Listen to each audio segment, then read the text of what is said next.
Hey you guys, welcome back to my channel for another video. Today I'm sitting down to share with you guys a little bit about what I'm thinking as far as changes for our upcoming homeschool year.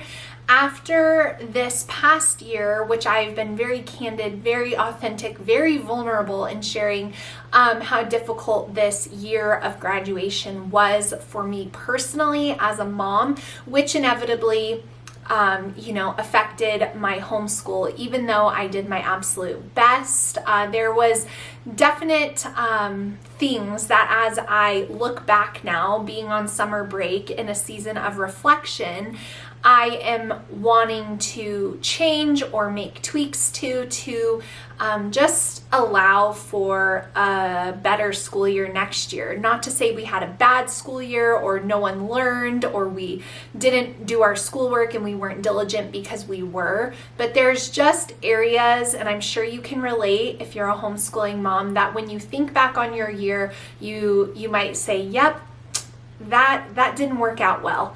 And even as a homeschooling mom now of 11 years, I still found myself there at the end of the summer. And so I figured I would sit down to kind of share these things with you for nothing else than so that you can see that homeschooling is always evolving, changing, alongside our children, the life seasons we're in, and just to kind of give you guys a glimpse into what I'm thinking for next year. I want to thank Night Zookeeper for sponsoring this video. All right, so it is summer break, and I honestly could not be more happy about that, and it couldn't have come at a better time. But as a homeschooling mom, I totally understand the feeling and have spent many summers, especially when my kids were younger, really concerned about the summer slide, where if you just completely disengage in reading and writing and all of those things with younger kids, they inevitably will lose some of those skills you've worked so hard to instill in them this past school year and years prior. And so a lot of homeschooling families, as well as families whose kids go to school, want to do something in the summer that is simple, that is easy, that doesn't feel like schoolwork, to keep their kids on track. And I have an amazing recommendation for you in this area, which is today's video sponsor, Night Zookeeper. I have worked with Night Zookeeper for years on my channel at this point, and all of my kids have loved playing on Night Zookeeper through the years. Even my oldest daughter, that's how long I've been partnered up with them, which is so incredible. If you're not familiar with Night Zookeeper is an award-winning creative writing platform for kids that they can practice their reading, their grammar, their writing, their creative writing, their typing, their computer literacy, and just really keep those creative juices flowing while also practicing, important things like varying sentence structures, periods, punctuation, all of that good stuff. Night Zookeeper is for kids ages kindergarten through about 12, and I do think there's a little bit of wiggle room on both sides of that.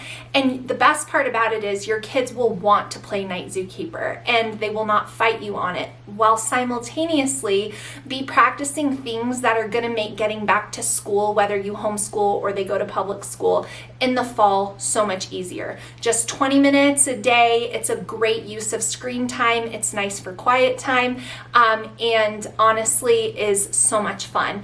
As your kids move through the different worlds on Night Zookeeper, they can earn coins to unlock different features, and it saves all of their progress, which is really fun for them to come back to. There's so many different games on there, and I know your kids will find something that they absolutely love.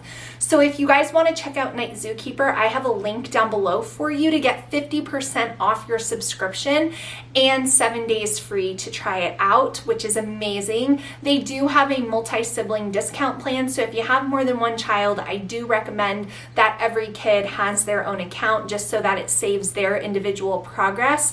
But there's no code needed for that offer. It's just the link down in the description box. And trust me, you will thank me when you come back to school in the fall if you take the time to get your kids set up on Night Zookeeper. They'll keep things fresh, they won't forget everything you worked hard to teach them this year, and it will help keep their minds engaged through the summer. So check out Night Zookeeper down below, and don't forget you can save 50%. Right, so changes that I'm making for our homeschool next year. If you don't watch my channel regularly, a brief recap: I have 4 kids that I've been homeschooling, and my oldest just graduated this year, and my son is only 1 year younger than her. They were born 15 months apart, and so next year he will be graduating. And so as we finished our school year, and as I finally felt like I could exhale, I looked back at our school year like I do every year, and I just identified a few things that just did not serve us well this year. And ironically, some of them are things that serve other homeschooling families that I see on social media really well, and it just did not work for us. So that's what I want to do today, just share a few things that I am going to be changing for next school year, and I do have my notes here. Okay, so the first thing is that we are going to be coming back to being all in one room again for our homeschool day. I thought this past year that my kids were old enough to work in a separate room from me, and my youngest daughter and I stayed downstairs and completed her entire school day at the table, our kitchen table, while my older 3, after Bible time and morning time, they went upstairs and worked at their desks.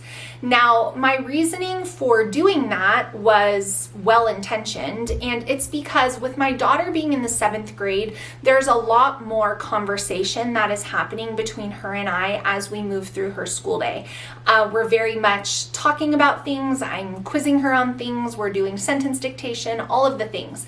And there's just a lot more talking involved with her, and so I thought to myself that with my older kids coming upstairs to work on their individual subjects, that may be distracting to them. And so I thought it would work well if I sat with her and then periodically just came up the stairs to ensure that everyone was doing what they needed to be doing. Now, most of my kids, this system worked well for, but there was one in particular that this just did not work well for. And so, maturity and just diligence and things like that, I'm going to be back upstairs next year. That's all I'm going to say. So yeah, coming back all together in one room is a change I am making. So we will start downstairs with Bible time, and then after that, everyone, myself included, will come upstairs, and that is the way that it is going to be for next year. The next change that I am making for our homeschool year next year is planning more nature days, whether we are getting out in a hike or whether we are simply just outdoors. This is something for me, and this has been true for all of the years that I have homeschooled. If I am not intentional about it, it doesn't happen. And this past school year, I taught apologetics for my church to the homeschool group, so that was 2 times a month.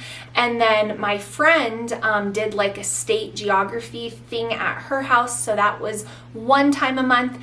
And so those 3 kind of middle of the day outing type things were really all that we did as far as middle of the day school interruptions for homeschooling. And nature, we got in a few hikes, we did, but just not enough. It's something that like my soul craves, my kids, and so I am going to be very intentional about planning that, and I'm actually going to plan that way ahead of even starting our school year. This past year, I kind of just thought, oh, we'll take a hike when it comes up, or when a friend invites, or when the church group is going out or whatever, and we did utilize that somewhat, but it just wasn't enough, and so I need to incorporate more of that. The next thing that I am changing for our homeschool day is not allowing teenage jobs in the middle of the school day. This was such a pain point for me this past school year. It was honestly so frustrating. And this is one of those ones that I see other families talking about like it's no big deal. It was such a disruption. Now, not only for the kid who was going to work, but for my other kids who there would inevitably always need to be some kind of conversation or some hour change or some, hey, can you pick me up instead? I'm not going to drive or whatever. There was just always something going on with the teenage job in the middle of the day. And then at this particular place of employment for one of my kids, sometimes they would say, oh, don't come in yet, come in an hour later. And so we were always waiting on like bated breath for this job. And it was super frustrating. So yeah, I'm not allowing that next year. My oldest daughter is going to be in college online, and she's going to be working mostly full time next year as long as she can manage her school load. So it's not her I'm talking about. It's my son, who it will be his senior year. Yeah, I'm just not going to have him working in the middle of the school day. Even though his school load is going to be a lot lighter, he's also going to be doing college courses. And so the time that he's available to work is going to be after school hours. And that's just how it's going to be because it was so disruptive for our family. And so, yeah, I see other homeschool families where that's like no big deal. And they say, and it's true, that that's a perk of homeschooling is that you have more freedom to do it, but it just wasn't worth it for the disruption. So that is a change that I am making. The next change that I am making for next school year is instead of planning, so last school year I planned to do everything, all of the subjects, everything 4 days a week, and then have one flex day or a lighter day. Next school year, I don't think I'm going to do that. I think I'm going to plan for all 5 days and then just use those lighter days dispersed throughout the year when we need them, because in the end, it always kind of balances out. So I think that is going to be my method next year. We're just going to plan for everything 5 days a week. And then when we need to make an adjustment, then I'll have that flexibility, because what was happening was when I was planning everything for 4 days a week and having the 5th day be the light day, then there would inevitably be something that came up. And so sometimes we were only getting to everything 3 days a week, and then that just wasn't enough time. So I'm going to be planning for 5 days.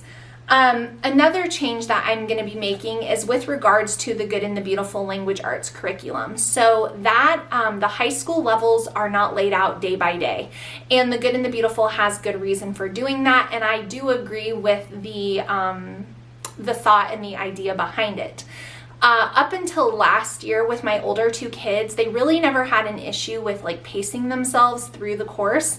But for whatever reason, my son, who was in the 9th grade, that was a real big challenge and a frustration point for him and me, honestly. So next year, I am going to put stickers on the front of every unit. So there's 10 units in that, and it's going to have a completed by date on it. And that way he'll know, okay, this needs to be done by this point, and there won't be the everyday question about how many more pages does he need to do and when should he have it done and all of that. So just trying to minimize areas that were frustrating this school year, because every kid is different, and that was definitely something that was frustrating and resulted in some conflict in our homeschool, and I just don't want to deal with that again next year.